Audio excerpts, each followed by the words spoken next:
तो फाइनली इतना वेट करने के बाद बॉलीवुड की एक नई वेब सीरीज नेटफ्लिक्स पर रिलीज हो चुकी है जिसका टाइटल है बास्टर्ड ऑफ बॉलीवुड, या फिर हम इसे बैड्स ऑफ बॉलीवुड भी बोल सकते हैं, लेकिन बैट्स ऑफ बॉलीवुड बोलना मेरे हिसाब से ज्यादा कन्वीनियंट लगेगा। तो आपको मैं पहले ही बता दूं कि ये कोई छोटी मोटी सीरीज नहीं होने वाली जैसे बॉलीवुड में मोस्टली हमें देखने को मिलती है। इसके टोटल 7 एपिसोड्स होंगे और हर एपिसोड की लेंथ 35 से 40 मिनट की रहने वाली है।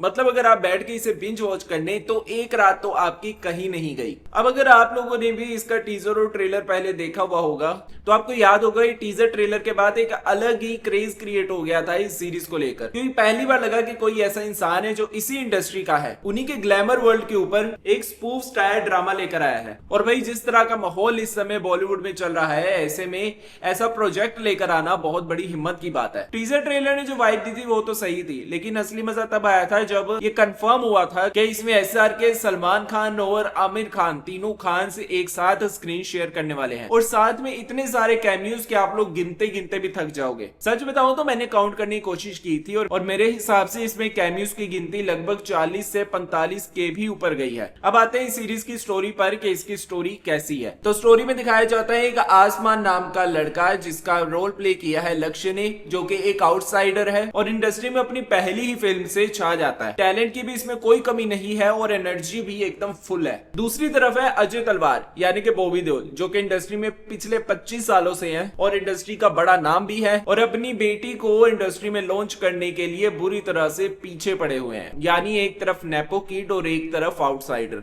और ये दोनों एक ही फिल्म की शूटिंग के लिए साइन किए जाते हैं। और उसके बाद स्टोरी का असली जो खेल है वो शुरू होता है। इस सीरीज का सबसे बड़ा पॉइंट जो है वो ये है कि इसमें जो स्टोरी हमें दिखाई गई है वो असल में एक स्टोरी नहीं है बल्कि रियलिटी है बॉलीवुड की, जो कि हम सबको पता भी है और इंडस्ट्री को भी पता है कि ऑडियंस को पता है, लेकिन फिर भी उसे छुपाया जाता है। कैसे बड़े स्टार्स और भूले बिसरे स्टार्स के बीच का फर्क होता है, कैसे parties, bag batching, politics, love affairs, drug connection सब कुछ चलता है इस चमक दमक के पीछे। कैसे क्रिटिक्स, मीडिया और खुद ऑडियंस भी अपना खेल जो है वो बहुत स्मार्टली खेलती है। और भाई ये सब कुछ कॉमेडी और स्टार के फ्लेवर के साथ दिखाया गया है। यहाँ मुझे स्पेशली आर्यन खान को दाद देनी पड़ेगी। उन्होंने सिर्फ एक कहानी नहीं सुनाई बल्कि ऑडियंस के माइंडसेट को पकड़कर स्क्रीन पर उतार दिया है। क्लाइमेक्स वाला पार्ट तो ऐसा है, मैं डिटेल नहीं दूंगा वरना स्पॉइलर हो जाएगा, लेकिन यकीन मानो वो क्लाइमेक्स देखकर मैं पूरी तरह से हिल गया था। और सोचो आर्यन ने जब ये स्क्रिप्ट बड़े बड़े एक्टर्स को सुनाई होगी तो उनके ऊपर कितना प्रेशर क्रिएट हुआ होगा। सच कहूं तो इंडस्ट्री के जितने भी बड़े बड़े एक्टर्स इस सीरीज में दिखे हैं उन सब ने आर्यन को सपोर्ट करके एक बहुत बड़ा रिस्क लिया था, लेकिन आफ्टर वॉचिंग दिस सीरीज मुझे लगता है कि उनका ये रिस्क लेना एकदम सफल रहा। अगर एक्टिंग की बात करें तो सभी एक्टर्स ने इस सीरीज में अपनी जान लगा दी है। मनोज पावा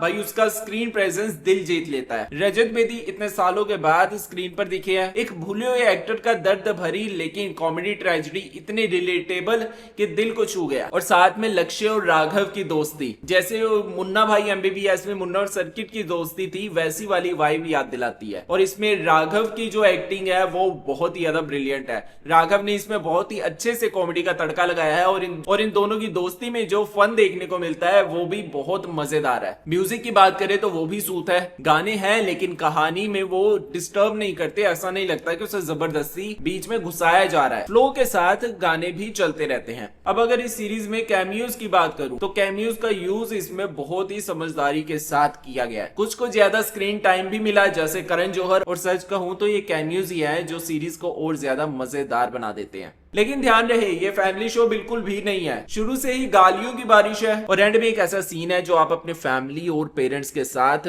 बिल्कुल भी नहीं देख पाएंगे, पर अगर फ्रेंड्स के साथ देखेंगे तो आपको इस सीन का और भी ज्यादा मजा आने वाला है। तो मेरे लिए web series binge watch material है। मेरी तरफ से इस सीरीज को जाते हैं 3.5 आउट ऑफ 5 स्टार्स। छोटी मोटी कमियों को साइड में रख के ये जरूर देखने लायक वेब सीरीज है, बस अकेले में या फिर दोस्तों के साथ देखना। आपका अगर इस सीरीज को लेकर कोई ओपिनियन है do let me know in the comment section. मिलते हैं नेक्स्ट वीडियो में, तब तक के लिए बाय बाय।